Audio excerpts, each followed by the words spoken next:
Minister for Justice. Welcome, ladies and gentlemen, to this first ever meeting of Royal Pharmaceutical Society and GPs. I hope other speakers will turn up. This is, I think, first time. Usually in the House of Parliament, meeting starts a bit late, few minutes late, but I think it is one of the rare occasions that meeting starts early. And the reason is because you are all here and seats are full. And this is your, I think it is credit goes to Zafar Khan, who has worked very hard with his team. Alex is sitting at the back, who is registering you.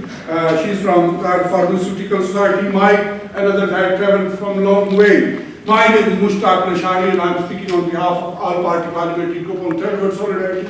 Today is a very important day for UK and I think for the world. Today you have just, maybe you were traveling while it was going on, but there was a special statement by the Prime Minister and then followed by Deputy Prime Minister, Leader of Opposition on Larson report, which has just come out this afternoon at 1:30. And I'm pretty sure when you will go back, you will read on the way back or you will read tomorrow what is it about. Then there is another very important day because Amir of Kuwait is here on official visit. And he was yesterday in Gloucester House. Today, I think he was wandering around in Buckingham Palace and everywhere. Everybody, MPs, ministers are there.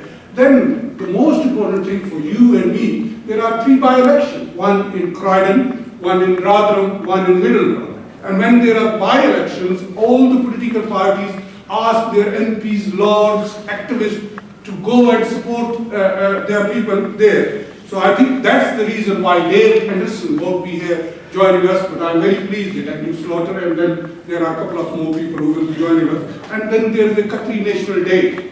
I think these are all 4 important days. For us, this is the most important day. Royal Pharmaceutical Society, the pharmacists, and GPs are coming together. And the aim is to give better service to public. And I think it cannot be better time for you and me and everybody, because we know that in the last 2 years, there are a lot of changes happening in NHS. I heard last night that there are in Northwest, in Central London, they are closing many emergency and accidents. And one of them is in Andrew Slaughter's constituency, and they're fighting, but I think they are arguing that it will provide better service. So we are here to tell people that once stakeholders, service providers come together, they can provide better service. And that is the reason we are here this evening. We will hear a lot of other things from a lot of other friends. I think that you and us have to use this parliament more, because when you speak in the parliament, people listen there. The health secretary will listen, the prime minister will listen, other people will listen. When you get together and speak out in a unity, then they listen more. So let's start speaking about your services and how you can provide better service. With these words, I welcome you all this evening, and I invite my first speaker, Member of Parliament from Hammersmith and Sheffield Bush, Shadow Minister for Justice, and I hope he will do the justice to us all by saying a few words. Andrew Slaughter.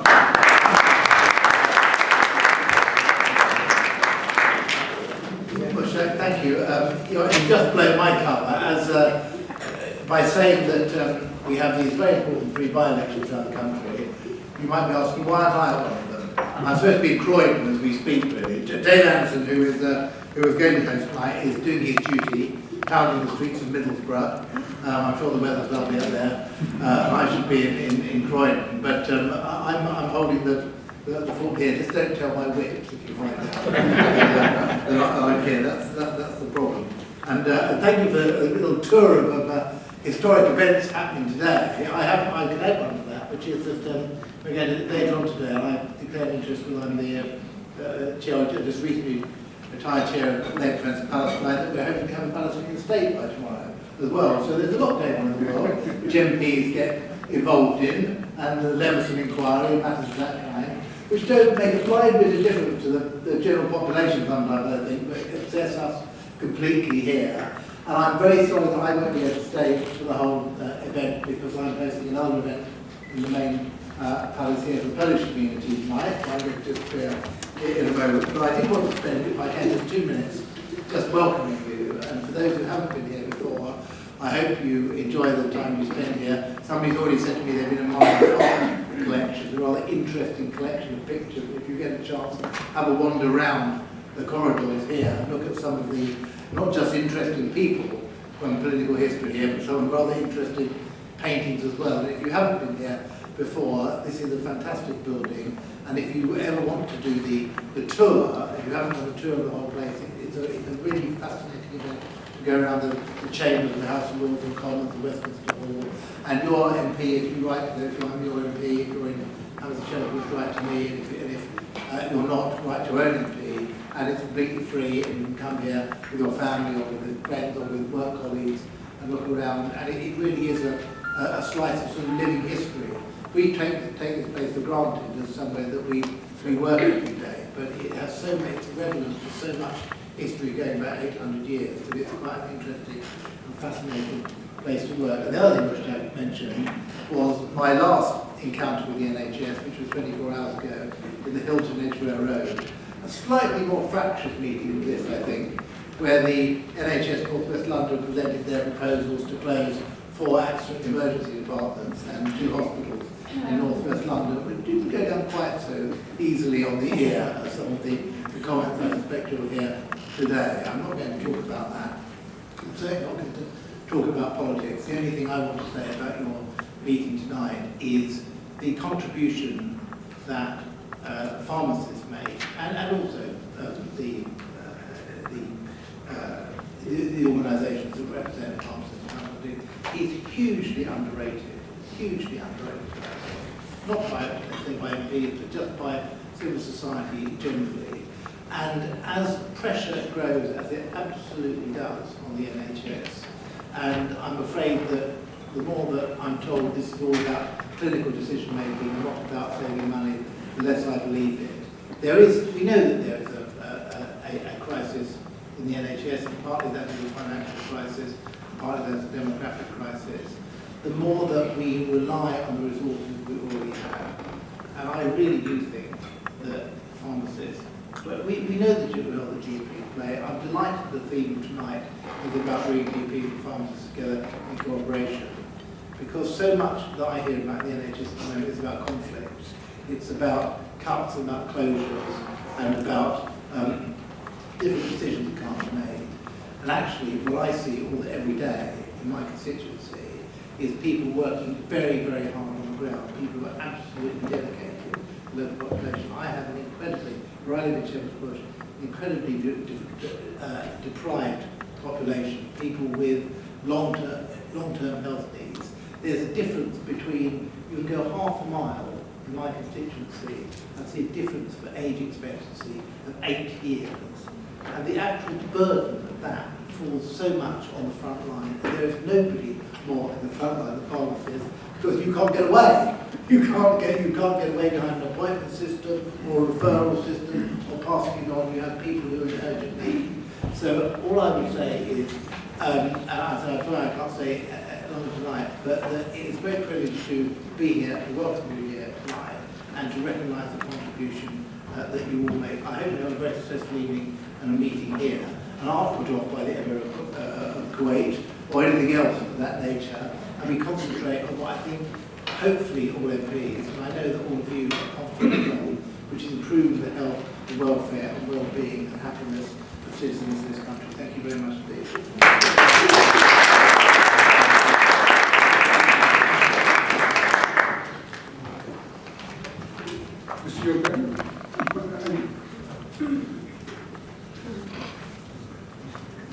Thank you very much, and can we give a big hand to everyone?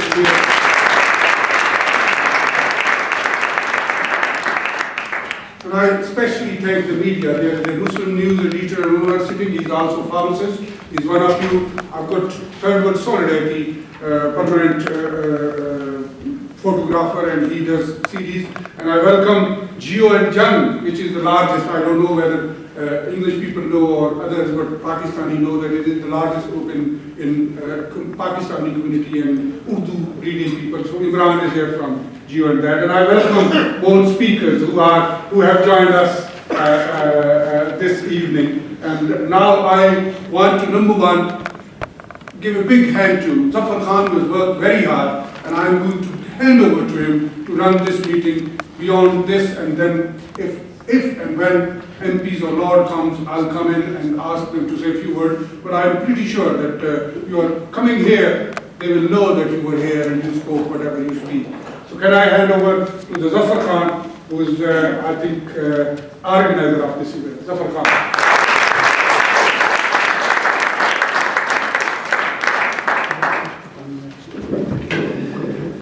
Good evening, everyone. I can't take all the credit Mushtaq has given you. Of course, it's the teamwork. Royal Pharmaceutical Society is behind and big support, and the staff member who's sitting there, Shilpa Goel is sitting here, Ashwini, our speaker, and all of you. I think without your presence, of course, this meeting would not be possible. So good evening, ladies and gentlemen. A very warm welcome to our 6th Parliamentary Conference.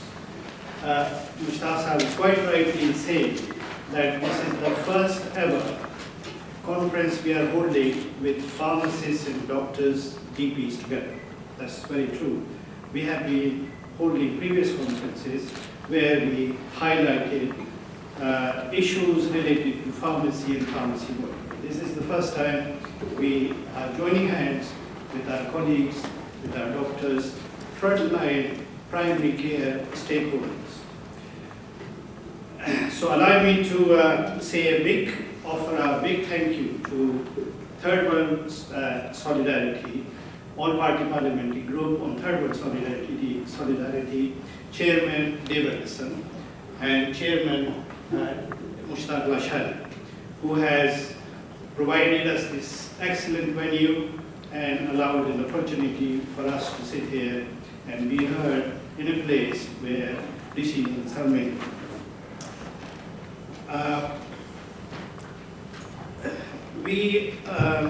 As you know, that Royal Pharmaceutical Society upgraded in recent years split into two functions.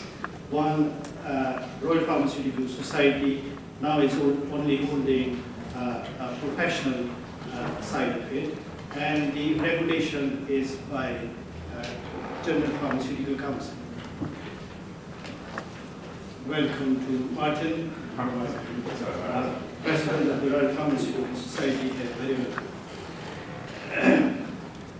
Local practice forums were created in the new structure of Royal Pharmaceutical Society.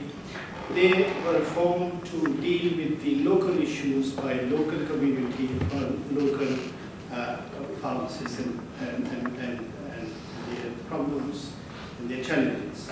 And they have been very successful, and that allows me to be very proud that Central London Local Practice Forum is hosting this event today. Without, of course, the help of Shilpa, it wouldn't have been possible, who is the lead and the chair of the English Pharmacy Board.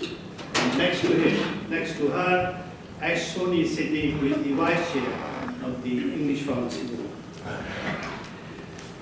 Like other health professionals, pharmacists too have one single focus, which is patient safety and better patient outcome. We believe that collaborative services, especially with GPs, who are the front stakeholders, frontline primary care providers, can produce even better results with more collaboration. And this conference, we hope, will explore those possibilities tonight. The chairman of All Party Pharmacy Group, just 2 days ago, Mr. Kevin Barron, MP, concluded after a meeting that commissioners, and I quote, "Commissioners must make effective interprofessional working a priority." He added that only if this happens will the true potential of community pharmacists offer be realized. He admitted that there are some challenges, some obstacles which need to be overcome. With these words, I must stop. I my job was just to say a big welcome to you, and my colleague Shilpa Goyal will say a few more words to say welcome. Thank you.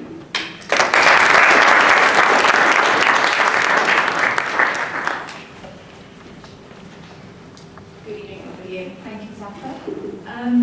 I'll just say coming down for saying that as part of the English Pharmacy Board at the Royal Pharmacy Society, it's part of our working plan to ensure that the pharmacy profession moves forward, the pharmacist has roles, and one of our main aims is to make sure that pharmacists can work with other healthcare professionals, and the first relationship is with GPs. There is a lot of good work being done across the country, and there's obviously some areas where it's still developing and some areas in existence. But I can say one thing, that in this slow chipping away of events as they do, and also taking into fact the current infrastructure change in the NHS and the upheaval, and I think ever since I began with pharmacists, the years never stood still. We're actually working with the Royal College of GPs on how to harness all the good work going on and actually sharing best practice across the country, so that other pharmacists can also have the opportunity to build relationships where they've had any barriers, and where there's good work going on, let's take that evidence and see what we can build on that. So from the Royal Pharmacy Society point of view, I feel that like these events we've done, this is what I would classify as a local event where pharmacists and GPs on level which would say are strategic, on a working level, can come together, share ideas, listen to what's happening. And the more we talk about it, a lot more people find out. Because when we go to all parliamentary pharmacy group meetings, there's a lot of strategic talking going on, but sometimes the message to filter down to the everyday pharmacist takes some time. And sometimes when policies are made or decisions are made, it's quite difficult for a pharmacist to relate to it.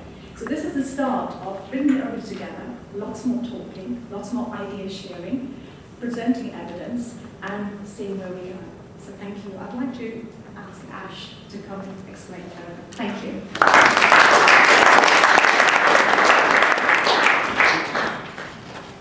I apologise to some of you that have heard me once already today. Different subject, so be grateful. I'll start with something which is actually in today's CD online. I don't know how many of you have seen it. Pharmacists fit at the centre of the new NHS, top commissioner says.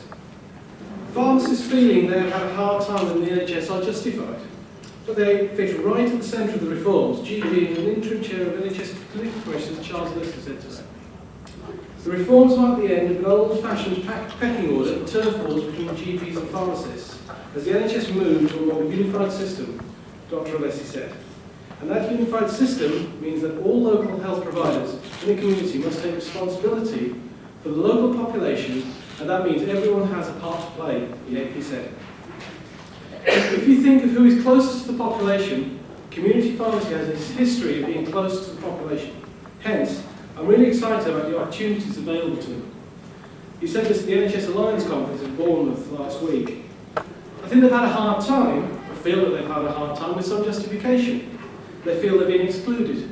It's not a question of being excluded, it's a question of this is the new architecture and whether they fit within it. And I feel they fit right at the centre. Dr. Alessi suggests that pharmacists still need to be proactive to ensure their services were commissioned by CCGs. Pharmacists and GPs need to have some pretty adult conversations to ensure the CCG budget is divided fairly, he added. With the amount of resources available to our population, clearly the more one gets, the less someone else gets. And that, inevitably, is going to lead to some tensions. The only way to get over that is dialogue. It's an interesting statement or address he made. I think that shows where pharmacy and general practice hopefully can get to. I came here today because I was asked to explain some of the things I've done. I've had my pharmacy in Streatham for 26 years now. I know I don't look old enough,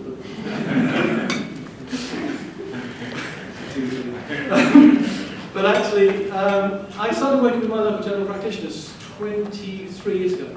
I started work as a sessional pharmacist with them back in 1989.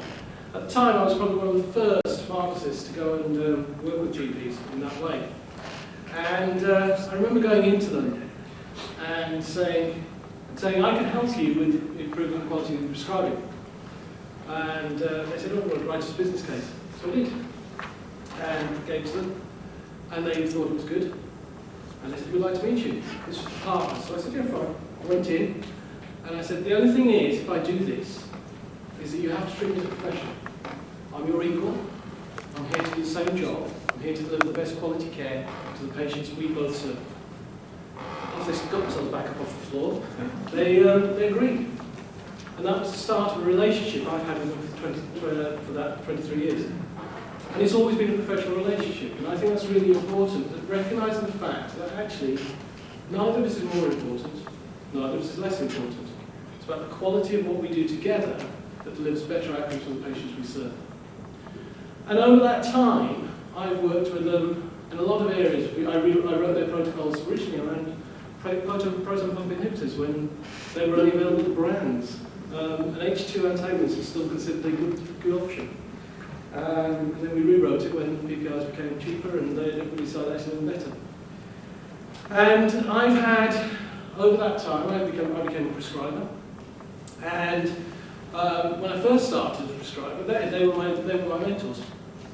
And when I first started, I used to have to go down to surgery and look at the notes, or I'd see patients there.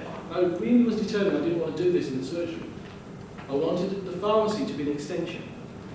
So I used to go down, I used to read the patient notes, I used to trot back up the road, see the patient, record it on sheets of paper, trot back down the road and put it on the computer system.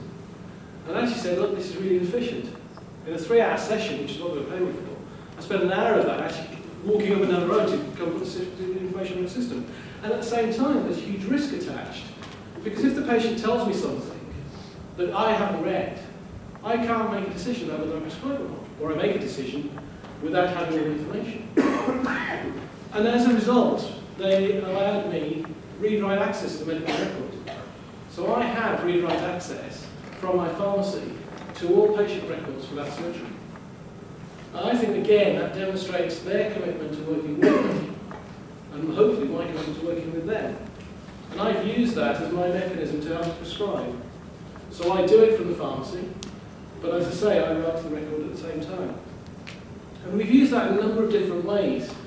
So I do flu immunisations. And again, we have a system where at the beginning of the season, they advertise my service on their website and on their surgery, and I advertise their service at the pharmacy. But the benefit is that actually, when they can't see someone, I do, and I can vaccinate. But when I don't have capacity for whatever reason, I can refer them back down to surgery. And again, that's a relationship, and at the same time, if they come and see me, I write that straight to the medical record through the pharmacy. So again, all that information is populated really quickly, but also demonstrates how we can work together. And interestingly, patients, well, the fear is always, well, patients won't like it. And that's always been seen as an issue by, through some of the ways that some doctors have reacted. Actually, most patients are always absolutely fantastic. In fact, most patients turn around and say, I assumed you'd do that anyway. And I think we have to bear in mind that patients have a very different perception of the relationship that we have to maybe the one that we think we have. And that we need to realise that actually we deliver the same thing. And for patients, they don't see that separation. And you have to remember, again, from all of our perspectives, you get a prescription comes in. If you think something's not right, you don't turn around to the patient and go, I think the doctor's got it wrong. You try and sort it out for them. You try and make it sorted before they know. And you'll go back out to the patient and say, and this is what I've had a conversation with the doctor, we've had a chat about what we think, and actually we think this might be better for you. And this is the dosage you use. That's collaboration. It might be a different type of collaboration, but it's the same thing. And actually it's about the quality of care. And from my perspective, as a result of all of these things that we've done, now, that practice is a training practice. So all GP registrars that come and work there have to spend a half day working with me, or with my pharmacist in the pharmacy.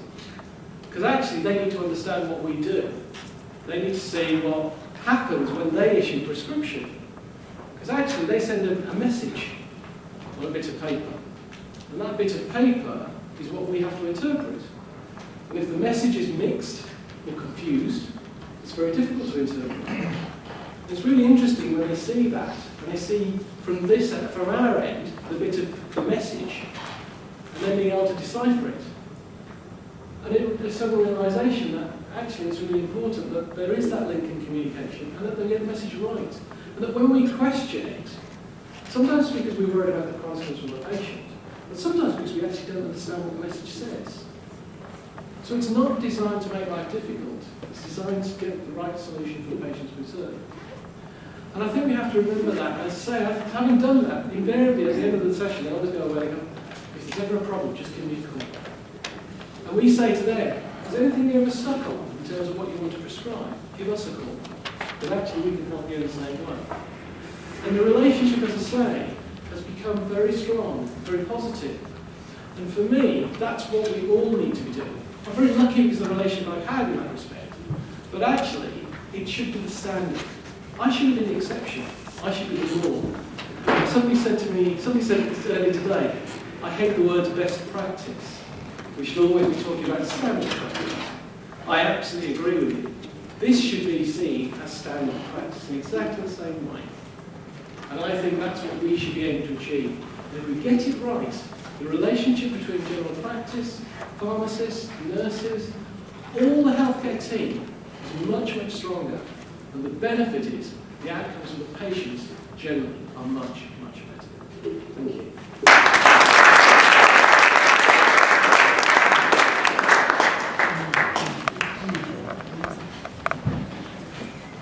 Thank you very much, Ash. I think you're getting the idea that what we're trying to achieve in this meeting tonight, in your presence, is to see that what pharmacists are doing and how can we collaborate with our professional colleagues, doctors, GPs. Can I ask how many GPs or doctors are here? Can you put your hands up, please? Wow. Interesting that they're all on this side. Near the food. Near the food. Oh, well, I'm so pleased. If any of you would like to come and say a few words, you're very welcome to support what we are doing, to support the cooperation we're trying to achieve. Our doctor speaker, Dr. Kavanagh, will be here shortly. He's Dr. Kavanagh. Yes. Oh, well, you should Come be and here. sit on the top table. I'll invite him.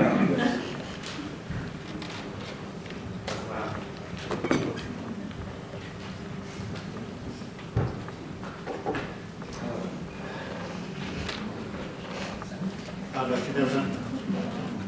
Nice to see you. But don't say it. Just come and speak.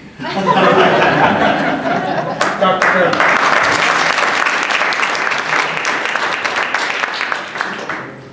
Hello everybody, I'm sorry there aren't more GPs here. It's always a problem with GPs, it's stretched all over the place, but I'm sure you feel the same way. Just as a short introduction, I've known this man here since I was about 2. That shows my age. My parents were GPs just down the road from this pharmacy, and my father used to take me in there in between home visits, so we've known each other a long time. So I'm very pleased to come here and talk to you about what we're doing locally to try and better integrate GP services and your services. I'm a GP in Hammersmith. I work in a large teaching practice. I've worked with this chap over here many times to try and improve what we do as a practice and what our network of GPs does as a group to better work with you to deliver better outcomes for our patients. I think I've been asked to come talk today because we run several different initiatives, and I won't bore you with all of them, but I think the most important ones have been around nursing home care and around using community and hospital-based pharmacists together, as well as what one person described to me as said, don't call me that, I'm a CLCH, home visiting pharmacist. I'm not a hospital pharmacist, I'm not a community pharmacist, anyway, so I didn't realise you were so territorial. Fair enough. And what I'm trying to make a plea for is, I know GPs are difficult to get to, and my colleagues over here may say not, but we're skewed distribution. We're here tonight, and most of our colleagues aren't. And I know that it can be awfully frustrating when you feel that your input isn't valued, but I think now with the new health bill coming through, and the need for us to prescribe safely and cost effectively, your input is increasingly needed for GPs. And so what I would ask, and please do ask me about this, is do you feel there's an appetite for your input, not just with our patients when they come to see you with our prescriptions, but also within the GP surgeries around you? Because certainly within our surgery we have 12,500 patients, we have 12 GPs, 4 of whom are registrars and have been trained. We very much encourage the idea that your fellow healthcare professionals, your input is vital because you know far more about the medications that we prescribe, and sometimes about our patients than we do. And we want better communication. Now that's our practice. And I have to say, my wife's practice as well. I call my wife on, she's a GP as well. And through that work and the pilot studies we've done into nursing home prescriptions, housebound patient prescriptions, diabetics, high users of services, unscheduled care services, we've managed to reduce our, well, unfortunately it is about money at the moment, we've managed to reduce our prescribing costs by 30% across our network of 44,000 patients.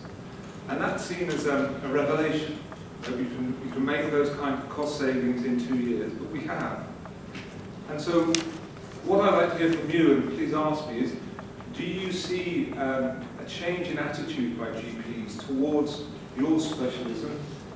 And if not, what do you think we can do, or I can do, or the GPs who are here tonight could do to take the message away to our colleagues about how better to work with you as a profession to improve what we do? So that's really why I'm here tonight. So I'm not sure if there are questions, but I'm very happy to take it. So that's the... This one's quite good. It's supposed to work. Well, this open invitation from Dr. James Kavanagh, what he likes to know. I think this is the opportunity, so don't be shy. I think, Dr. Kavanagh has spared his time to come here, sit with us, share with us. So what he's asking, what we can do, to have a better collaboration. Any pharmacists, doctors? Well, can I ask you the obvious question? Yep. Why is it GPs are reluctant to turn up to join meetings like this and learn more about the collaboration you clearly speak of in Ash's example? I think I see two answers. My colleagues may want to fill in others. First of all, there is a tsunami of meetings at the moment around the changes that are happening in community healthcare. And I went to 8 meetings last week, and this week I will attend 5. And that is on top of your normal workload. And so, unfortunately, sometimes these meetings don't come to the top because the other meetings are about whether or not some practices will survive given the changes in commissioning. And so people prioritise differently. We're a very large practice, I've got a lot of partners, and so we can just look at what's coming and we can say, right, you go there. That's why I'm here. I also believe I've benefited, and my patients have benefited enormously from working with, particularly actually that fellow there. So I really believe in this, but I've benefited from that experience. I think the second reason is because until recently, drug errors, prescribing very expensive medication when it wasn't necessary, hasn't had an impact on the reputation or the earnings of the practice. And now it will. And I think you'll see that GPs, this is why I think one of the reasons for having this meeting today is you're going to see GPs are now wanting to use your expertise. So I think what's happened is there's been a low priority to this, and also a huge a burden of meetings that deal with these changes. But I think you're going to find that you're higher up in their priorities. So I do hope it will change. What do my colleagues think? Can we invite you to come here or even Can you stand up and speak, please? say your name as well? I'm Louise Cameron.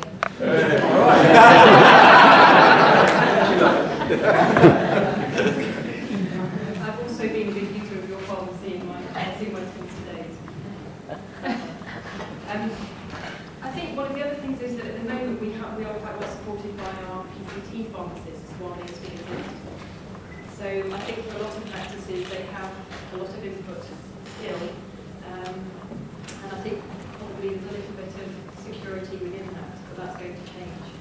And so I think within the next year we'll be possibly losing some of that input and then looking more towards our community pharmacists to get similar sorts of support. I would just ask, how many people here are community pharmacists or hospital pharmacists or CLCH pharmacists? Hands up. Three of us at the same time. Okay. How many people here are allied to something like a PCT or a hospital? Excellent. Good. How many of you have what you would say would be productive professional relationships with the majority of GPs in your area? So maybe it's not as bad as we think. Okay, one last set of questions. How many people here have their own pharmacies or work within a pharmacy? Okay. How many of you feel you have productive professional relations with your fellow GPs? I have to say it's really. Oh, you have to say it. So what I'm seeing is quite a lot of hands saying, actually there is a good state of affairs between us. Is that fair? Can I just add a little bit of detail, if you'll forgive me? I'm an LPC chief executive and I cover 4 boroughs. Please microphone here because a lot of people would like to listen. Can you hear me? Can you hear Stand up. There's a microphone, yeah. Sorry. Young lady. I'll introduce myself properly. I'm Andrew McCoy and I'm Chief Executive Officer of the LPCs, Button, Sunderland and Croydon. And this has been my recent life work, okay? Pushing the medicines optimisation agenda and ensuring that we get every opportunity to work collaboratively with GP practices. Now, like you and like Ash, I can point to about 5 or 6 practices, GP practices, that really take up the kind of cooperation you've developed and Ash has developed across my patch.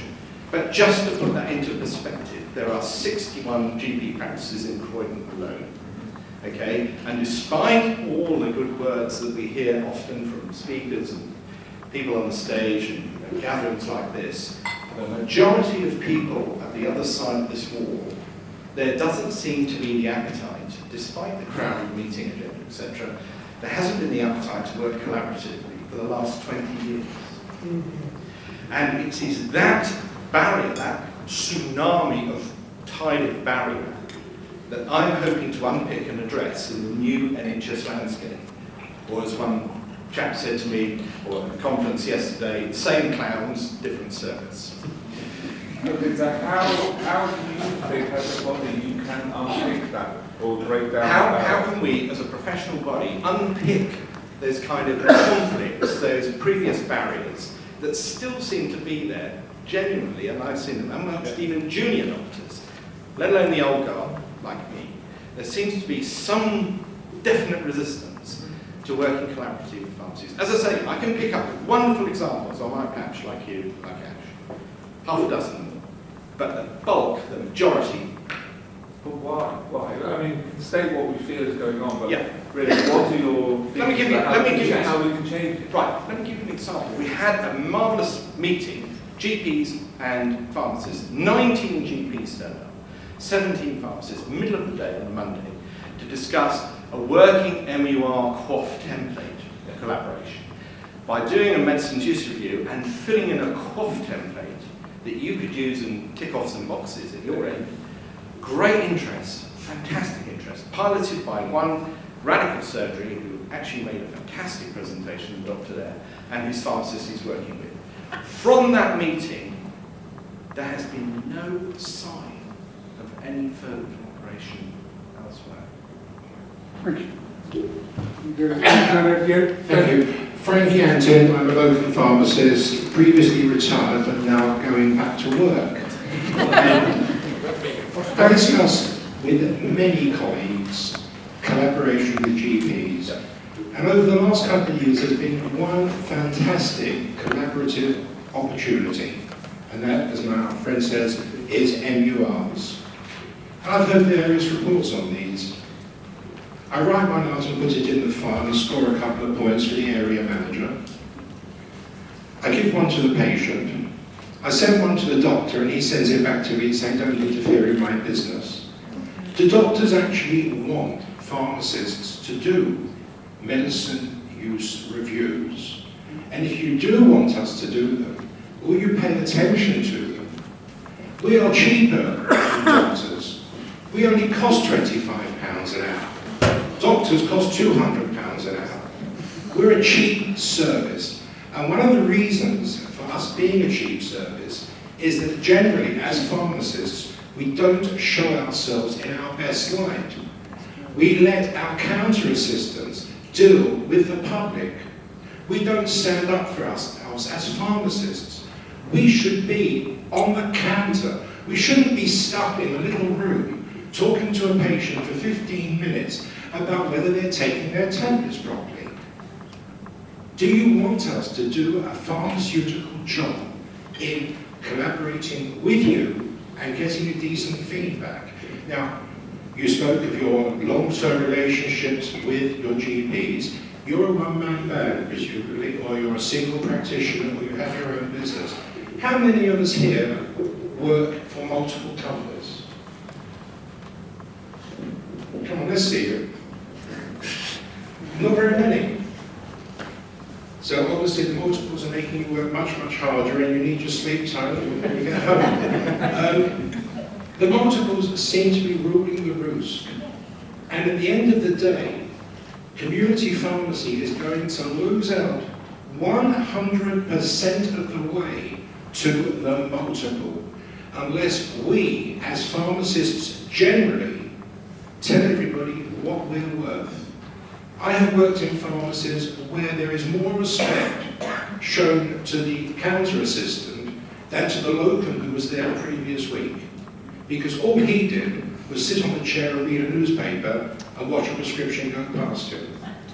Okay. We need some image, we need some knowledge, we need some more power to empower us to do the job.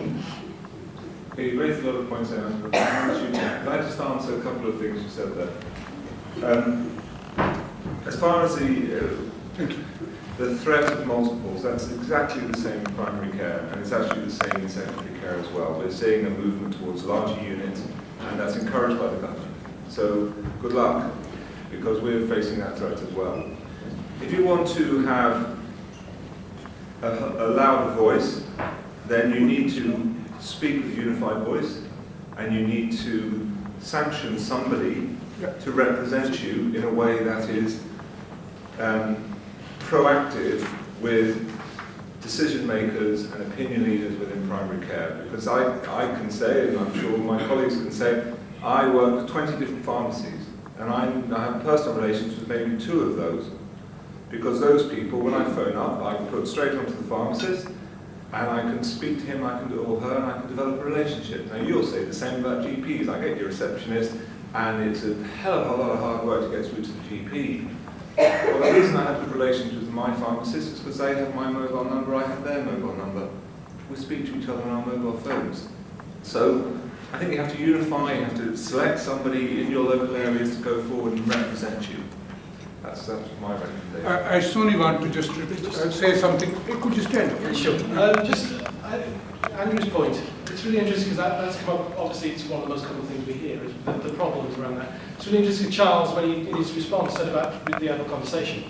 Actually, one of the things that's really clear is that historically, one of the big problems has been the way that the GP contract and the pharmacy contract are constructed. Yeah. Actually, if you were going to make this work, what you do is create contracts which are much more synergistic. And the theory was that was what was supposed to happen. Now, theoretically, given the new architecture, the plan is that that's what's supposed to happen, because actually now, both our contracts are held by the National Commissioning Board, and as a consequence, actually the negotiators from their side, the employer's side, are the same people, and the creation of the contract is being done by the same people.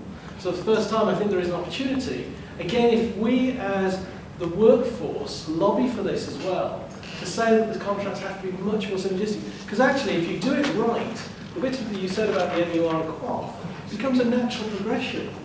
They should be easy. It shouldn't take pressure to make them. I've seen you.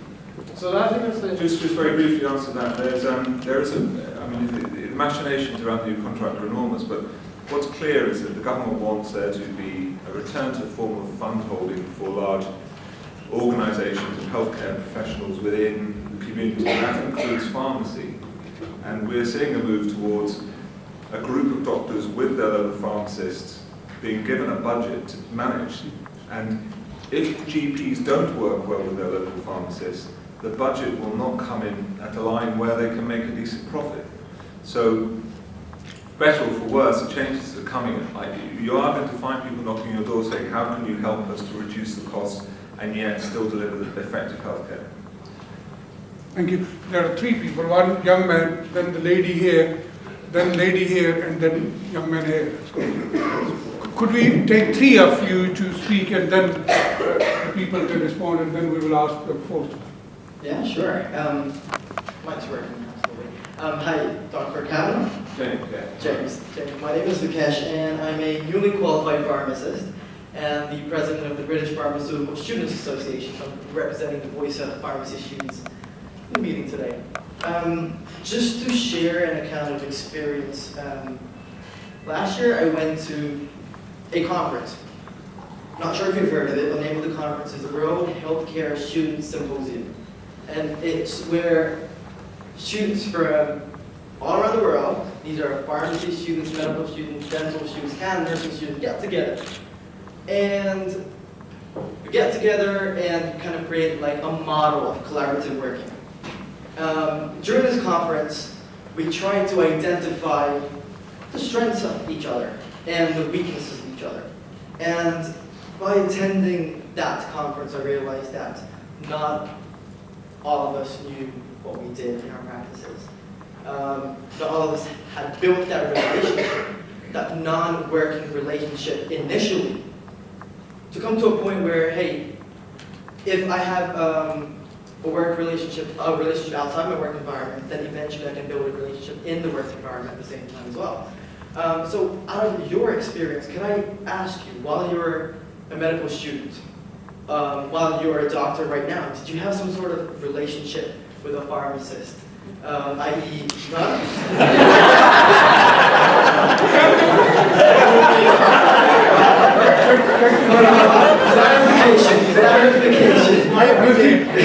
He's understood it. Don't worry. Lady here. He will respond. He has understood.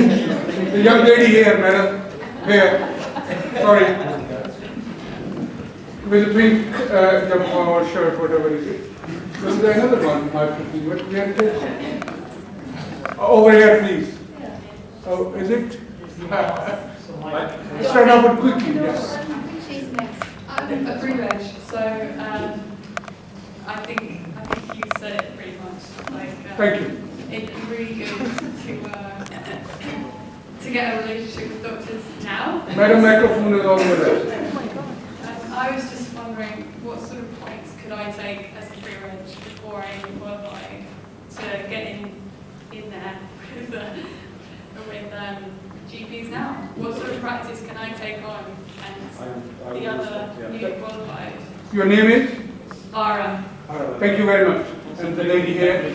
And yeah, you can stand up and speak, and then I'll come back. 1, 2, the first one is here. So just a minute. First one is here, then the lady at the back. Is it lady or gentleman? Gentleman, yeah. Sorry. I know. Sorry. Okay. If I could phrase the question. My name is Mona. It's been a long time since I was a member of the PSA. I've got plenty of grey hairs to show for it. I've also had a very long NHS career within PCT land. The point I'm making is actually one that Ash made very eloquently. The problem, I think, is historic and is contractual. We need to move from a contract that's very much based on quantity to a quality contract. Now, we have a stepping stone in between that.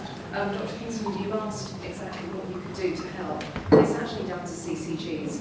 Contracts don't change by miraculous means. You know, if you actually start commissioning services from community pharmacists so that the value of the community pharmacist is well recognised, I think that's the first step. It's so important to do that. Like I say, it's iterative. You know yourself that medicines management support for PCTs is just disappearing. What's happening in London is extremely fragmented.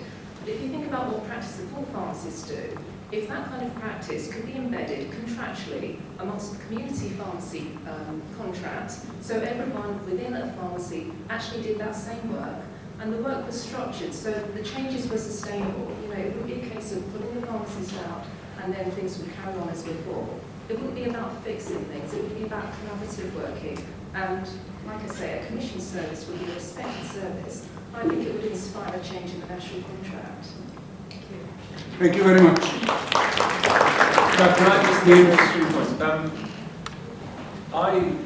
Does anybody here know somebody called Monica Rose? Yes. Yeah. Okay. I grew up Monica Rose as a friend of her children. She used to be a senior member of your college.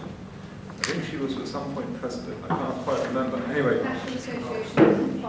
That's it. And I know Mon very well, and she beat me many times about the fact that I was becoming a junior doctor, and she made it very clear to me how important pharmacists were. So much like I've had a relationship with this chap, I've had a relationship with her, and so I greatly enjoy and respect your profession.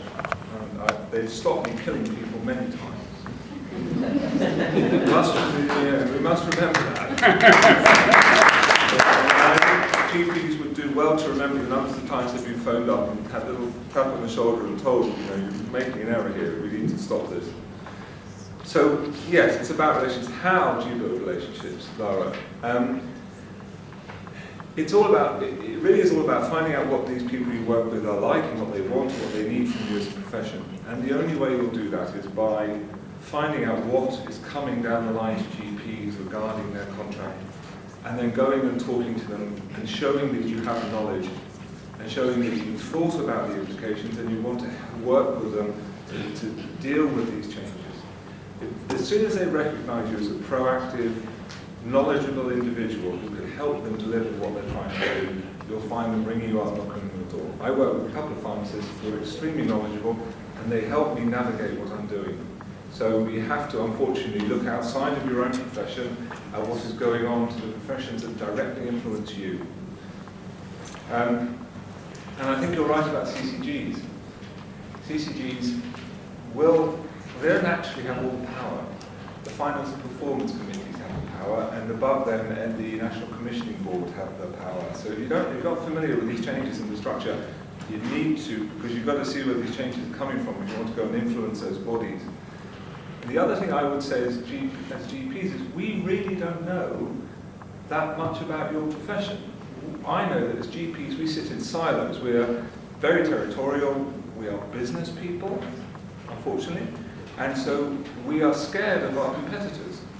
And so until recently there's been a really good reason not to know not to help your next door neighbour practice because you want their patients, you want their business. That is changing. How much is that the same amongst your profession? Or am I talking to the wrong people because you're all here and you all want to work together and that's great? But actually, you're business people. You need to keep your businesses going. What interest is there for you to actually work as a cohesive body if it doesn't advantage your individual business? And the last thing I'd say is, actually, we're not proactively aggressive towards our colleagues. Most of us are so busy with our heads down, we don't really have time to go out and work out how to better integrate. But that's the word, integrate. We've got to, as GPs, integrate with secondary care to deliver equal or better healthcare at the same or less cost. You're going to have to do the same. Thank you. The young lady here. Hi, I'm Salam Zemli. I'm a newly qualified pharmacist and I work at the Whittington Hospital. Speaking about pharmacists' GP collaborative services, I just wanted to address the issue of reconciling medicine changes for patients when they're discharged back into the community. Myself and one of my colleagues have audited this, and we have found that the quality of reconciliation hasn't been as good as it should be. I was just wondering, what could we do as hospital pharmacists to improve this in terms of communication? Thank you very much. Before I ask the young man, I know there are a lot of people who want to ask questions, but there is more drink and more food. So afterward, when we finish the meeting, you can have a chat. Young man here. Thank you very much. I'm 46 years old, thank you. David, what are you describing yourself? There you go. Actually answer my question. I tell you, it must be the only diver. Over there, at the end. James, can I just say that what you just summarised is actually fantastic. I work in NHS South West London, the community pharmacy lead, and I got my letter saying I'm off to the National Commissioning Board. And it will now say GP and Pharmacy Commissioning. So hopefully there's a chance to work the contracts together. I think moving forward, you're right, there needs to be changes in the GP and Pharmacy contract to get more joint working. The other thing that we've been working on South West London finally is to move forward in electronic prescriptions and to meet with GP practices and frontline staff and pharmacies and frontline staff in daytime and evening. Again, the feedback has been you guys have to start working together.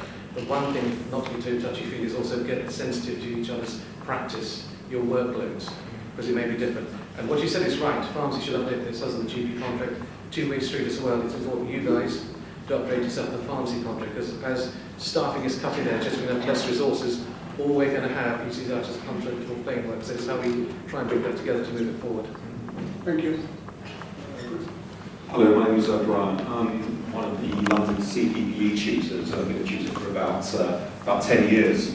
There is an absolute huge appetite for collaborative working between pharmacists and GPs, and we're probably putting on, I don't know how many thousands of training events in the country throughout the year. And one of the biggest comments we have back is how can we put this into practice without GP colleagues? One of the issues we're having in London is that we're trying to put in some training packages for GP and pharmacists, but we're having a lot of problems with the deaneries, because I think really the training starts early. We're one of the few areas in the country where the deaneries haven't actually even responded to the requests from the professors at the University of Manchester, where CPP is based, to start putting in these training packages. We've got a huge amount of experience, we've got a huge following, we've got 20,000, I don't know how many pharmacists regularly attend CPP meetings, how many use our open learning. We're probably the biggest provider of postgraduate pharmacy education. We really want to get engaged with GP and pharmacist collaborative learning, but we're having a lot of resistance from the powers that be higher up in the medical land. Okay. Thank you. Could I respond to that? Jonathan Mason, I'm clinical advisor in medicines at North East London and the City. The reason I was late this evening, I've just come from a local education and training board meeting. A primary care forum across North Central and North East London, addressing precisely that issue about how pharmacy, dentistry, optometry and general practice can work together on the training and education agenda, and really sort of push the levy to say, the deaneries are going, the levies are taking over, how we work together collaboratively in terms of education and training, not just for pharmacists and GPs, but also the wider pharmacy workforce and the wider general practice workforce, so nursing, healthcare assistants and so on. There's some real appetite from the levy to take on some of our ideas. So it's very early days, but it is coming in terms of how we work together with CPPE and other providers. I would agree with that. I think there is, we hear this so often, there is a lot of opportunity at the moment for our group of professions to work better together in teaching and also in negotiating new contracts. So what I don't know is how active you are as a political force, as a team, as a group of pharmacists, how focused you are as a body, and how well you're represented in the places that matter. Anybody here heard of something called the Clinical Senate? Yes. Yeah, we have. That's going to be hugely important to what goes on in hospital medicine, at least. And you should be represented. I don't know if you are or you aren't, but if you aren't, you should be. So it's about being politically dynamic and insightful and well represented, and you have to pick the people who represent you very carefully. Can I just respond to the hospital pharmacy question? It's a very good question. In fact, it's something that I'm very close to my heart, because I work closely with hospital pharmacists to try and do exactly that, make sure our patients come out of hospital on medicines that we know about before they leave the hospital. So we are able to manage also the impact of this change in medication. And don't forget, most of the people who come out of hospital with lots of medications are elderly, they're infirm, they're isolated, demented. And so what could you do as a pharmacist? How often have you called the GP of the patient that you build out the TTOs for? TTAs for? Not very frequently, because Fair enough, but why not? Because it takes too long to get through the receptionists with not. I hear that, but and please shoot me down. There can't be that many GPs around your hospital that your hospital is discharged to. So your body of pharmacists should get somebody to go out and knock on the doors and say, can we please have one number we can get through to your practice manager or an email address so we can contact you as a group, as a body, as a pharmacy body, before your patients leave our hospital, so you know exactly what's changed. Now, a lot of people, I talk to my colleagues about this, and they throw their hands in the air and say, well, we haven't got time to take phone calls and talk to people. Well, it's again about developing relationships. So I would say to you, you will eventually settle somewhere and you will deal with a number of doctor colleagues. Get to know them, develop a relationship with them, and then you'll find you have a much easier form of communication. That's what I'm... Dr. the question by the young man there. Could you remind again? Yes. Did you respond to his? I couldn't remember the question. I was amazed at me calling a young man about so many compliments. I think statement. I think it was a comment. It was I think it's just a comment. I think it's a comment. Okay, thank you very much. I just wanted to that you don't forget. Can I see your hands? You want to ask question or comment? 1, 2. Oh, it's increasing. I know you have the microphone, so you are speaking. So she is the first one. Then young man at the back. Piloted with our final year M-Pharm into professional learning with fourth year medics. And it's been quite successful, and we're hoping to now roll this out with our third, second and first years, and hopefully build a model so that other schools of pharmacy can actually see this, and we can then use this model across the board, and hopefully we can try and sort of deal with this at an undergraduate and elementary level. Thank you. Yeah. Hi, my name is Prakash. I'm a community pharmacist and also director of a company called Solar Informatics. We provide IT solutions for pharmacy and other healthcare professionals. This issue about pharmacy and GPs working together, it's a no-brainer. We need to do it because if you look at adherence and the problems patients have generally with adherence, and then the problems they have with adherence for a new medicine. You know, within the first 10 days, they're suffering and having problems. There is no other profession, not only GPs, but nurses or pharmacists.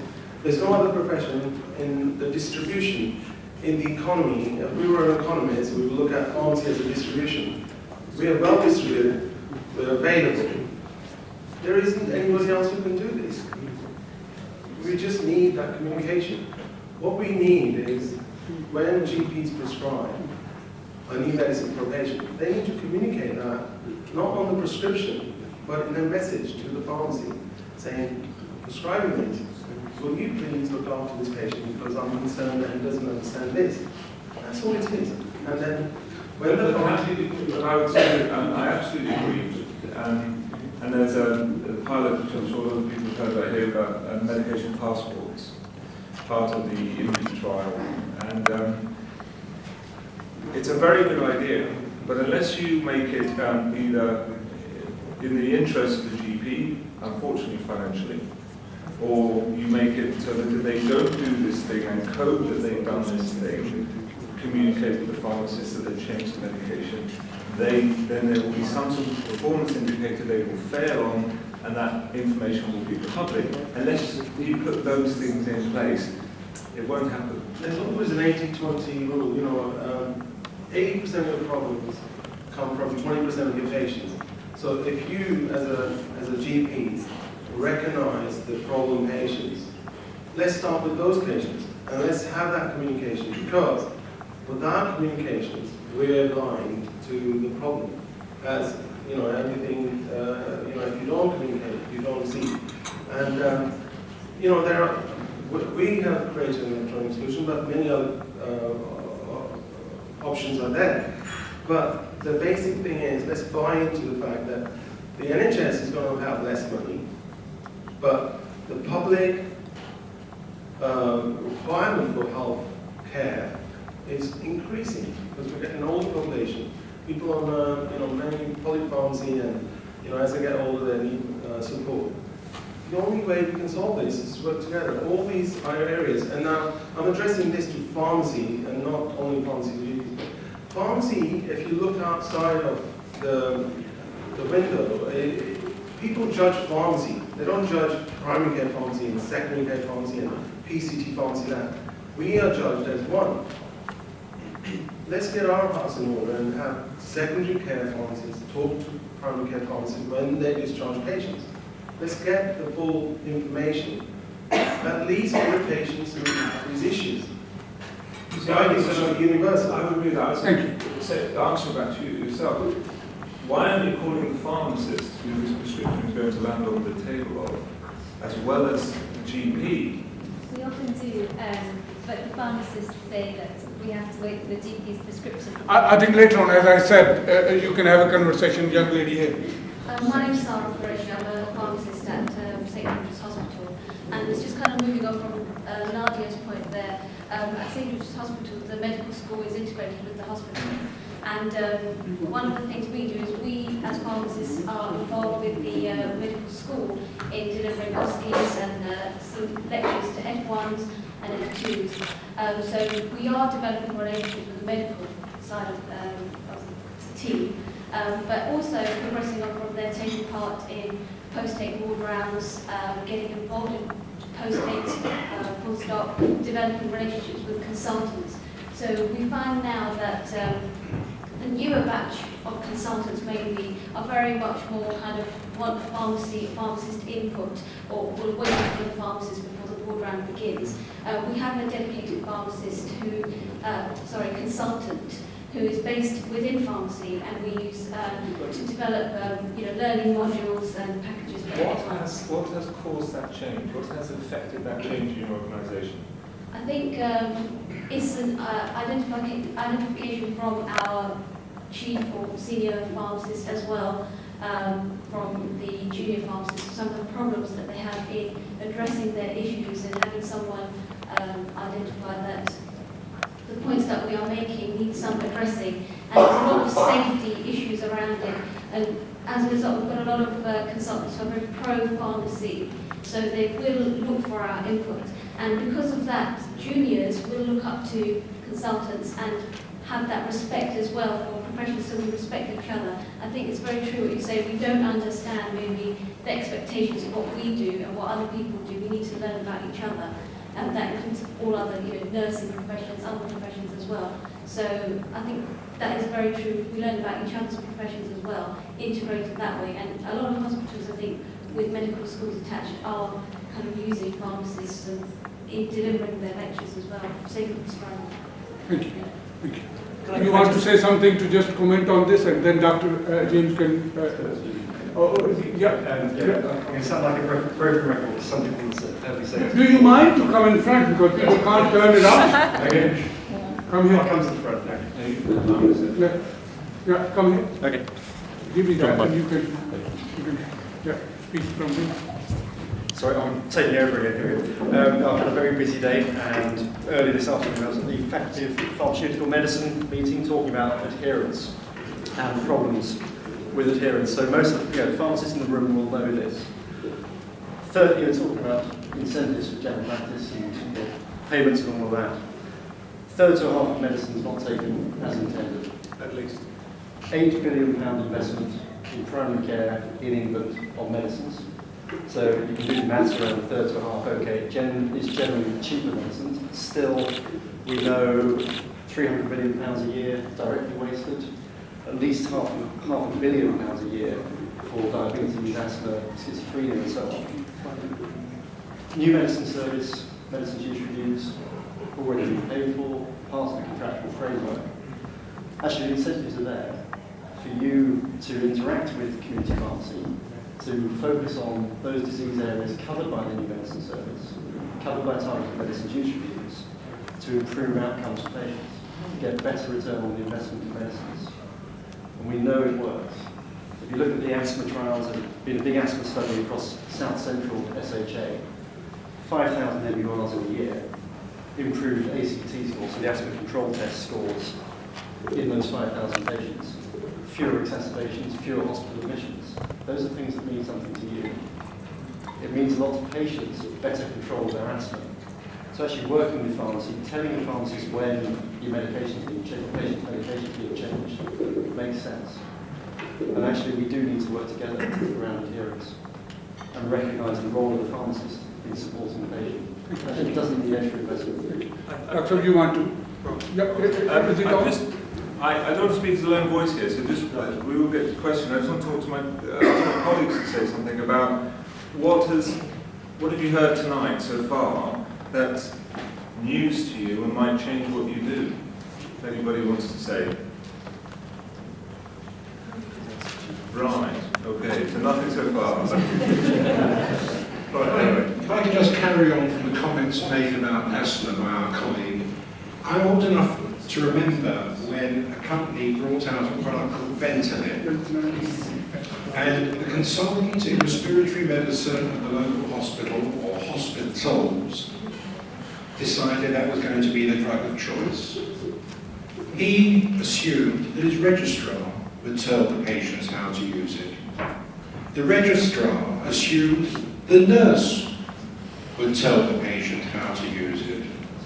The nurse assumed that the pharmacist in the hospital would tell the patient how to use it. The community pharmacist who got the repeat prescription assumed they knew how to use it.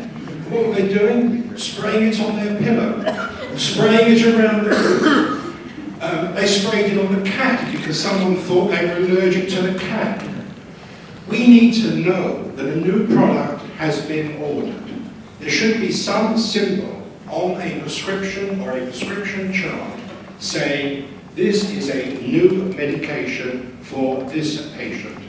I went to the hospital this afternoon for repeating my diabetic treatment. It was like going to a goldfish bowl. She was standing there, locked in a little panel, just giving stuff out. No comment to the patients, apart from, have you got any allergy? Just ticking a box. I think we can all come up with details about how the important thing I'm trying to raise here is that at what point should we communicate? Now, the community pharmacist is actually a very, very busy person with lots and lots of pressures on his time. He has retail trade, he has pharmaceutical trade, he has updating of his knowledge, and he then has to, if he's working for a multiple, justify his job. And it's very, very difficult to actually balance the whole of the game. But we need to know when new products are ordered that we should tell them something. Thank you very much. You want to comment, or can I request that I think we are already 8:15, another 15 minutes we are going there. So can I see the hands who want to? I know the young man, then young lady. That's a quick question. A real young man as well. So that is good to hear.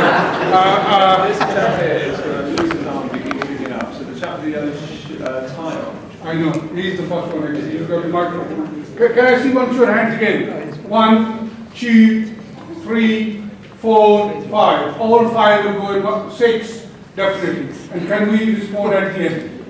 have a seat now. I know Dr. James has been standing too long, so just listen to their comments and questions, and I will invite everybody on the panel to come and say a few words. Yeah, young man. Okay, so my name is Ahmed. I'm doing a PhD in consultation skills of community pharmacists. So I welcome working with GPs, and I think it's a good idea. But I just think that we need to actually look at the services we're providing. I mean, I spent 14 hours looking into any evidence that the MERs actually work. I've never heard of the 5 million patients benefiting, 5,000. So I think there's more research that needs to be done to show that we are good. And also looking at how we get everyone skilled or everyone providing the same service. I think what's happening is we're having one pharmacist providing one good service, while the other pharmacist might not provide the same service. So it's not a uniform service that we're providing, if I'm honest, and it's more of an individual basis. At the same time, I think pharmacists, contractors, or the people who are actually working on our behalf needed to work a bit more. I think we need to have a stronger body. I think we need to negotiate contracts better. I think we need to provide better designs for services. Most of the services we're providing now are not actually up to scratch. They've been poorly designed, and we're just conducting them because it's all we have. Thank you. The young lady here. Can I borrow them? Hello everybody, my name is Farishta. I'm pharmacy manager and I'm also studying to become independent prescriber. My question is actually, and also my comment is adding to that gentleman's about the waste of the medication. The research and all the papers shows that every year 12 billion pounds spent on medication and 806 million pounds get wasted from that medication. Okay, now my comment is here. I'm asking Dr. James, would you employ me as an independent prescriber to help you and your patients as a CHCL to go and reduce this amount of waste of medication? It's a simple question. Would you share your budget with me as an independent prescriber? Thank you. Thank you. Yes, young man. Don't switch off. No, it is working. Your one is working. Oh, sorry. No. How is it? No, you switch off. There is a very simple way. I'm not that technical. Okay. So these are House of Commons microphones. You pay for them. My name is Mr. Iqbal. I'm a community pharmacist. I think I don't need it. Okay. Right. My question is, recently, Department of Health, they changed the legislation for the pharmacist to prescribe, as an independent prescriber, any drug, except of 3 controlled drugs. And just wonder what's your views in this aspect. The second thing is, as a community pharmacist, we are come across with most of the time situation, real scenario, like patient is asking for the brand drugs, right? And they been issue the generic items on the NHS FP10. And why they are not being told by the doctors that this is the drug which you can get from the pharmacy. We come across with a hell lot of problems. Thank you. Thank you. Young man at the end. Who was the next? There was a hand from a lady. Young man there. Hi there. I'm a student from Kingston University. My name is Simran Singh. I just wanted to follow on from Naeem Hari's point regarding undergraduate level interprofessional learning. I just want to underline that point, because if you have the next generation of healthcare professionals coming forward with the understanding and the knowledge of the roles of the future healthcare professionals that they'll be working with, then it will lead to a much better working environment for everybody. So I just wanted to basically ask, what will be done in the future to support the learning and just the sharing of knowledge between healthcare professionals at the undergraduate level, at almost grassroots level, essentially. Thank you. Just 2 rows forward, there is a young man. Stand up and microphone will come to you.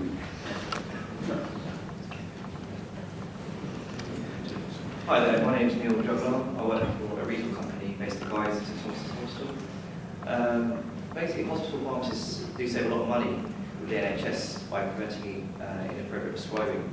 fact, they save millions to the individual department in a trust, can save a lot of money. I think GPs as practices can benefit from that sort of practice considerably. So I think a lot of GPs have overlooked that.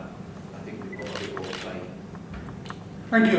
Young man here with the yellow tie. We pass it on. My name is Carl Hogan. I'm the Deputy Chief Pharmacist at South West London St George's NHS Trust. I also work for Kingston CCG, and I'm an independent prescriber as well, so I've got a vested interest in every bit of this, really.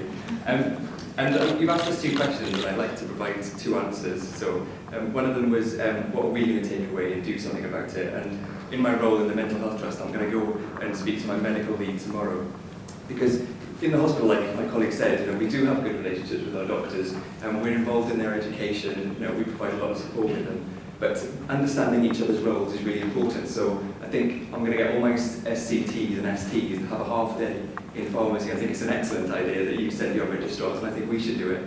Because they get really frustrated about the medicines not coming on time, and my prescription not written rightly. I think that will improve the relationship that we'll have. So I'm going to do what you're doing. I'm going to ask the medical lead to change that. And the other one was, what was it again? Oh yeah, what could you take away from us to change something? And I think my colleague's right, hospital pharmacists do an excellent job, and GPs don't know about it, and we don't use them enough. Hospital pharmacists like Guy's and St Thomas's, they're packed with consultant pharmacists who are amazingly good in their specialism. Cardiology, respiratory, ITU, we've got mental health pharmacists, we've got mother and baby consultant pharmacists, and we need to draw those specialists out of the hospital into the community to work with the community pharmacists and the GPs to manage these patients. The NHS has spent so much money training these people that we need to drag them where all the patients are. We see the difficult patients in the hospital. The consultant pharmacists, can oversee it, but they can also have another role in working with the community pharmacists, supporting you. I mean, the skills they have can be used to supervise community pharmacists. I think we need to be a bit more inventive now. The NHS, like I said, we're strapped for cash. Let's have some more ideas. Let's do something new. We've got all these consultants, let's use them. And I think we can. Thank you very much. Anybody want to comment or question? Thank you very much, Dr. James. You come on the podium again, and then I'll ask you both to. I've lots of questions. I think you're answering each other as you go along, but I will try and pick out what I think are salient points. It's not for me as a GP to tell you as a profession what to do. It's you as a profession to come together and work out what the problems are, and then the solutions, and come to the people you work with the solutions. But having said that, I think you need stronger political representation. I'm sitting on boards that are currently redesigning the provision of healthcare for 1 million people in North West London. And I've not seen a pharmacist in any of those meetings. Why is that? Okay, why? Okay, no, I'm not inviting people. Why aren't you invited? Why are you not politically important enough to bring along to the redesign of the provision of healthcare in a quarter of the city? And probably you weren't brought along to the redesign in South East London. So there's a problem with your political representation. You've got to sort that out if you want to get yourselves as effective of change within the NHS. Sorry, but I think I have to say that. NCB, Clinical Senate, the CCGs, you should be front and centre. And if you're not, you should ask yourselves as a profession why you aren't. Okay. I think it's not just GPs you need to be talking to. You need to be talking to nurse prescribers, who are increasingly important in specialist services, especially in intermediate services in the community. And you need to be talking to those intermediate services themselves. And by those I mean the diabetic services, the MSK services, the respiratory services that are increasingly pulling work out of hospitals where you are well represented, and putting those services and those clinics in the community where you're not well represented. Would I employ you? If I could organise a contract that meant my organisation could share in the savings made by your input, then I employ you and I give you a percentage of those savings to incentivise you. Simple as that. There's a very good model in America called Calm Medical, it's worth looking up. It's a private company in Florida that has a contract with the government to look after the highest need patients in the community. And they are all the people who work there, so there's pharmacists, occupational therapists, physios, GPs. Half of their pay is incentivization pay. Every patient that's admitted to hospital, every drug error, and importantly, every non-compliance to prescription is a significant event and is discussed within the organisation once a week. And your pay is affected by how many significant events you have. So as a doctor, if my patients aren't compliant to the medication, I'm not paid as much. And that model is favoured by several people who will be influencing healthcare policy in the contracts. So yes, I would employ you. Sorry, what is it called again, that model? It's Calm Medical, it's a company. It's well worth looking at because some important people are looking at it. And pharmacy and adherence to medication concordance is an intricate part of the model. It's just not me in the total, because we're having now many independent prescribers coming to the market and they have a role to play. What I'm saying is, why not we utilize the If I could make it cost effective for my organisation, and I've got two hats on here, I'm a GP in a large practice and I'm a partner, but I'm also an executive within a private healthcare company.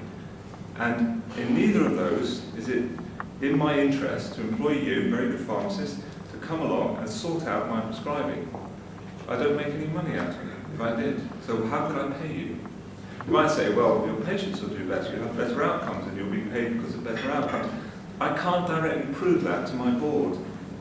So you've got to work out a way of getting yourselves into these organisations in that sort of model, unfortunately, but it's got to be in that model. So yes, I will give you a job if you could show me how I can pay you. Thank you very much. Well, a couple of other quick bits. Generic versus branded, it's an age-old thing. It's down to the education of the patient, and in fact, concordance is much more important. The amount of money we save because people don't like the fact that the little balls aren't in the capsules. I mean, it's a difficult one to solve. And lastly, very lastly, is what I'm going to take away, and something I've believed in a long time, is I will have 4 GP registrars in my practice next year and no pharmacy registrars. And it's ridiculous, absolutely ridiculous. Your education, the people who educate your future pharmacists should be working with the Royal College of GPs to get trainee pharmacists into primary care, because the vast majority of prescribing happens in primary care. So why are your trainees not in my practice for 6 months of every year, working with us and learning about what happens? I don't understand that. No, but in my GP pre-registration here, I can send them to the pharmacy, I can send them to the dietitians, I can send them to whomsoever I choose to send them to. But I never see the pharmacists. Why is that? Can I just speak about that? I used to be in charge of pre-reg at the regulator, and we're allowed to have 6 months in some other area of practice, plus 6 months in a community pharmacy, so it could happen. So it's about the pharmacists here making it happen. Thank you. You need somebody. Many registrars want to come along and have an experience in primary care. Contact me, I'll happily facilitate. Thank you. Anything? Thank you.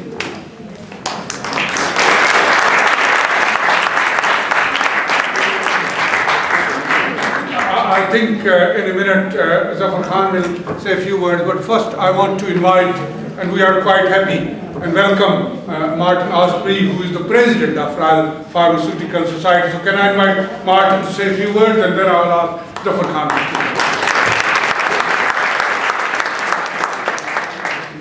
Thank you for the opportunity to say a few words. Firstly, I'd like to say what a tremendous event this is, with the number of people here and the quality of the people, first the quality of the discussions that we've had, and also a great gathering of the great and good within the room. I'd like to thank Zafar and the LPF particularly for putting this event on, and for David Anderson for hosting it. and also for our Dr. colleague, Dr. Kavanagh, for taking all the questions particularly. A number of things have been mentioned here, and when I particularly looked at it, at a national level, the RPS is working very closely with the Royal College of General Practitioners, and we've written various memorandums of understanding that are done at the high national level. Now those then open doors, but then we need to do things at the local level.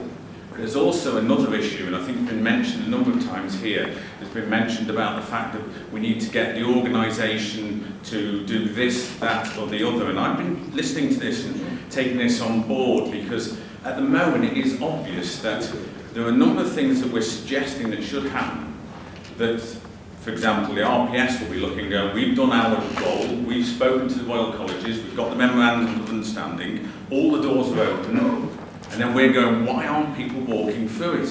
Why aren't the LPCs doing this, or the NPA doing this, or people locally doing this, that or the other? And probably those other organisations are probably also looking and going, well, why aren't the others doing that? And I really am starting to get worried that we've not got that extra coordination locally to help us do that next step of walking through those doors. So I'm certainly going to be taking that on board and taking that back and looking for the English board to help to try and champion that in the next year. We're working with those other organisations. It might not necessarily be that there are specifically everything has to be done by the RPS, but it might be worth us speaking to the colleagues to make sure that somebody is going to make sure we do walk through those doors. Another example of where that collaborative working is taking place. In the last year and a half now, the RPS has been working with in a group called the Four Professions Group, and it's amazing that in all the time, in the 150-year, 70-year history of the society, and the enormously long history of all the other professional Royal Colleges, it was only 18 months ago when actually the four professions all got together and sat round a table for the first time. Unbelievable. The Royal College of Nurses, the Academy of Medical Royal Colleges, ourselves and the Royal College of Midwives had never actually sat down in a room on a regular basis and met up. We now have that memorandum of understanding with those groups, and we sit there as equals within the Royal College setting, but we need to make sure that's translated into the local level, and these sorts of meetings are exactly the way we can take that forward. But I do appreciate that there's also more work to be done by the various organisations, and we will see certainly what we can do to try and coordinate some of that.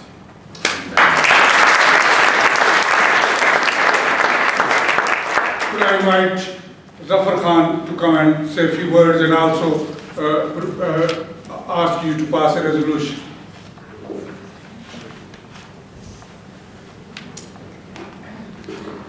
Well, let me first say a big thank you to all our speakers. They have done excellent job. And I can say that because I can see how many hands were raised to ask questions. And that's a measure of interest you have shown.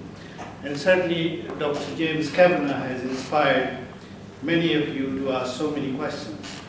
Initially there was a bit of silence, but after later on, I think you did say, ask few questions. Dr. Kavanagh's late father was a great friend of mine, and he once said to me, well, in fact, my son wanted to get admission into a medical college, and I introduced him to Dr. Kavanagh, and I said, ask Dr. Kavanagh, what you can do to get admission in medical college. So Dr. Kavanagh very wisely said, you have to push to open the door. And he did. He worked very hard, and he has to push. So I think it's a good lesson. I think if we want, Dr. Kavanagh was saying that he hasn't seen pharmacists in other places, and we held similar conference where we asked MPs who were sitting on the top table, and one MP from Scotland said, "I have never ever seen a single pharmacist in my surgery." So pharmacists, I think we put our head down. We do our work. I think you said that we are very busy, we don't have time. Dr. Kavanagh is saying the same thing. We GPs are very busy, we don't have time for interaction. But few of us can take a lead, and it's so interesting and enlightening what our president has said, that he's managed to get different healthcare professionals together and talking. This is the first time ever in the history. It's an excellent start. So I'd like to say a big thank you to all the speakers, especially Dr. Kavanagh, who spent so much time here, and he is now one of us. Thank you.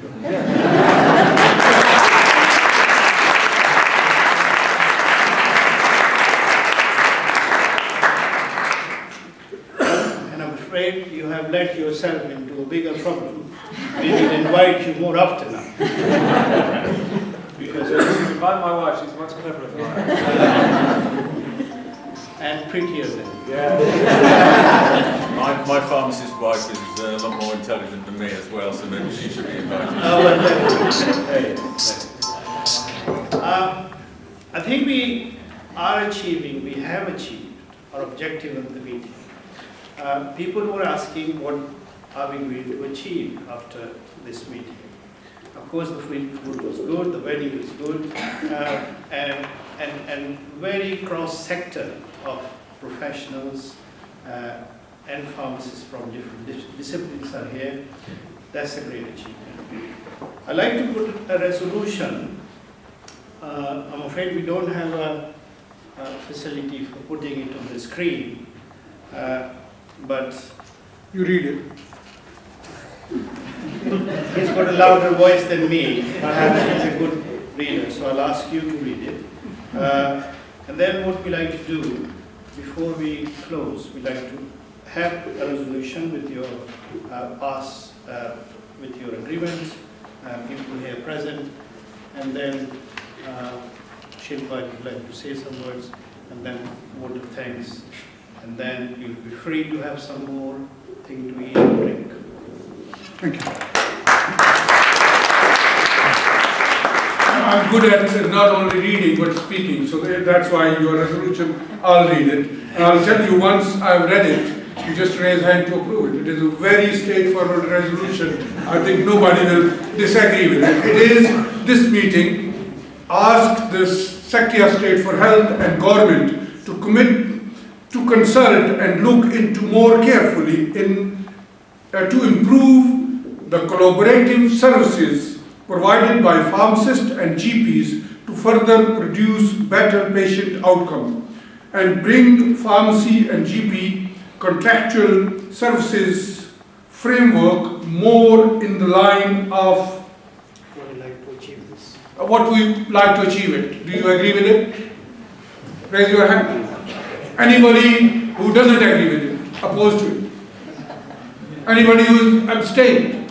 So your resolution is passed. Thank you very much.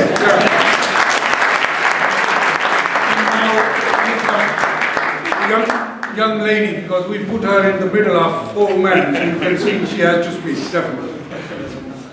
I'd like to say thank you to everybody for coming in and the speakers as well. And as I'm the woman, I'm Claire as a pharmacist, I'm to Martin, and to you as well.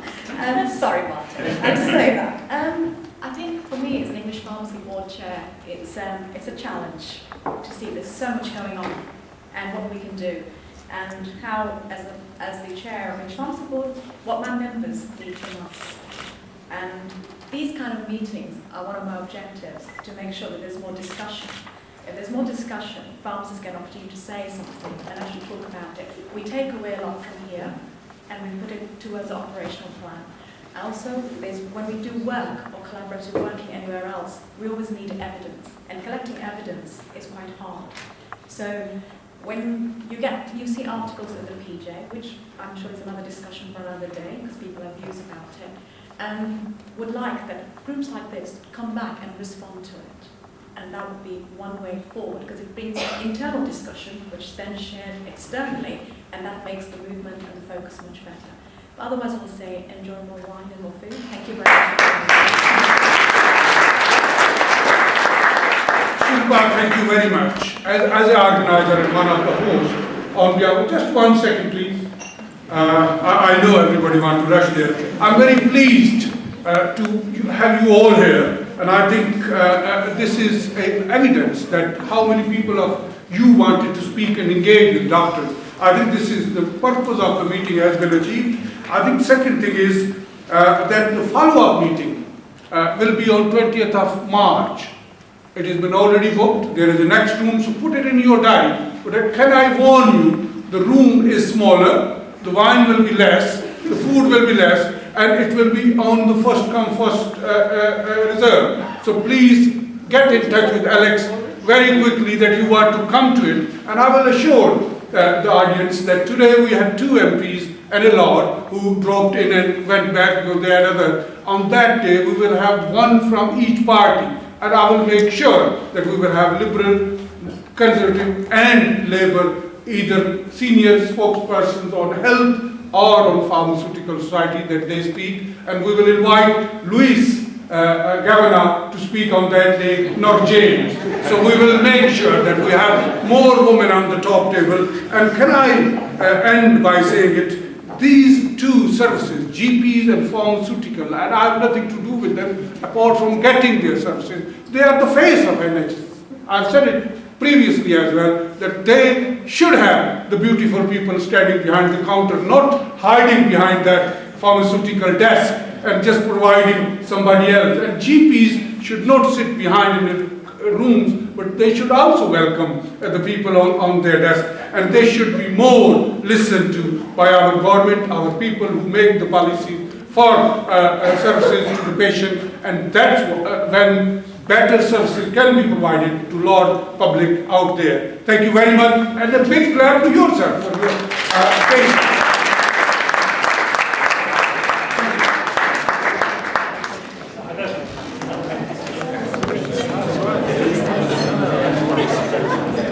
I didn't do much.